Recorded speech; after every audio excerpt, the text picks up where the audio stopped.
This is another Inspired Thinking video. Please subscribe to our YouTube channel for more videos, give us a thumbs up and comment below. Now, let's get into the video. Being alone is often a luxury that has many positive outcomes. In our busy lives, we all strive to carve out space or time to find peace and solitude, to reflect, unwind, and be creative. Loneliness, which is far less satisfying, occurs when we crave social and emotional needs that are not being met. It is when we miss mattering to others, irrespective of whether we are alone or living with someone. Social loneliness is felt when we do not have a confidant and are unable to get support from peers, colleagues, family, or friends. Emotional loneliness is more likely when there is a lack of intimacy in close, exclusive relationships with one's romantic partner, parents, or kids. Loneliness, in its different forms, can lead to despair and depression. Past studies during the pandemic show that individuals who were quarantined during the outbreak had higher levels of anxiety and depression and reported more alcohol abuse 3 years later. The lockdown and distancing measures in the wake of COVID-19 have forced many single adults to be alone in their homes such that they are essentially quarantined and restricted in the type of social interactions they can have. At first, such individuals may see an increase in productivity as they are likely to replace social activities with more alone time at work. People may savor being alone at first as they suddenly feel they have more time to do things they have always wanted to do, for example, cook more, read more, learn a language, write a blog. However, as weeks pass by, and being alone does not remain a personal choice but something that is mandated upon you, one can feel burnout and restlessness as loneliness sets in. So, what are some tips for handling being alone? Number 1. Understand the underlying causes for the symptoms you feel and then challenge your reactions. It is expected that the emotional and mental toll of what we are doing and seeing in these COVID-19 times will have significant effects on us. It isn't always easy to admit to yourself that you're feeling lonely. If you notice any of the following signs of loneliness, the first step is to acknowledge them. A sense of emptiness and reduced motivation to get up on time, work virtually, and engage in regular forms of physical exercise. Excessive procrastination and restlessness, which are not relieved despite engaging in passive leisure activities like watching TV or listening to the radio. Other signs include insomnia, emotional exhaustion, decreased motivation to interact virtually with the need to further alienate others, and finally, substance abuse, drinking and smoking more than usual. When we start to believe that we have no control over what happens and that the only thing we can do is accept our fate or just give up on trying, that is a sign of helplessness. However, what is needed is a reminder that this too shall pass.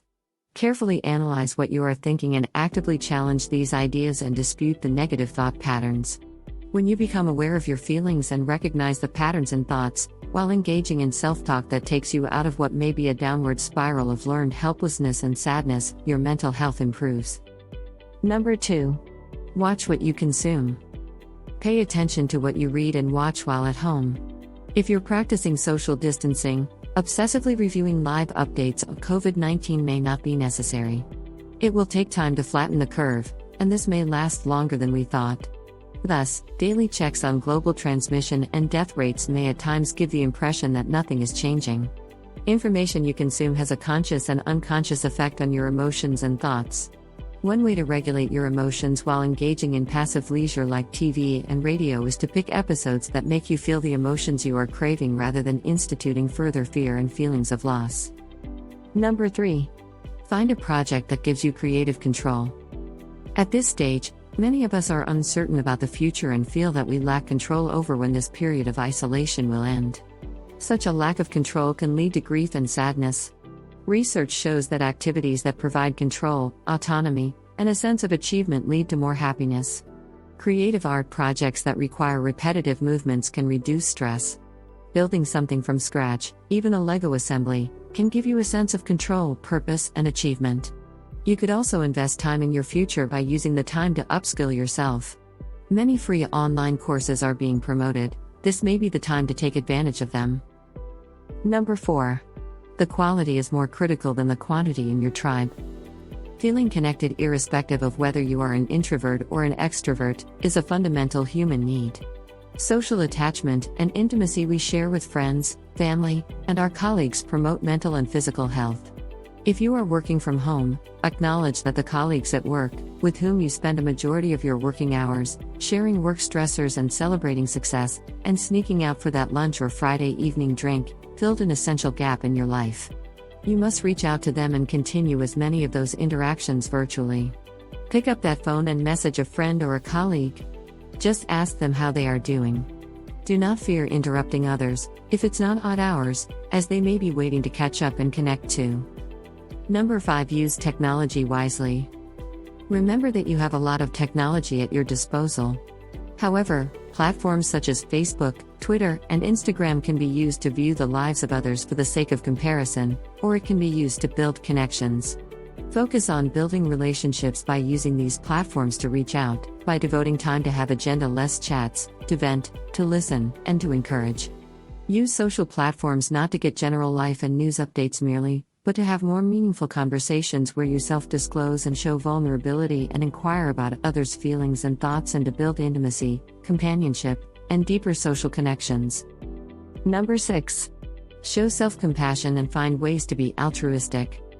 We have to accept that we are in a period of crisis, and the grief, anxiety, and possible loneliness may be part of the package.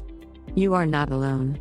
For some of us, loneliness may make us less motivated and productive, but that is okay too. If you blame yourself and feel guilty, you could make it worse. Your Instagram may be overflowing with videos from high achievers who have figured it all out, some who've decided to learn a new language or play a new instrument. Stop comparing.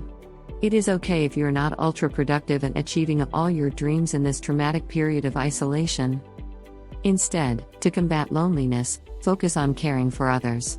Research shows that one can feel a sense of purpose when we help others, as it reminds us that our actions can matter.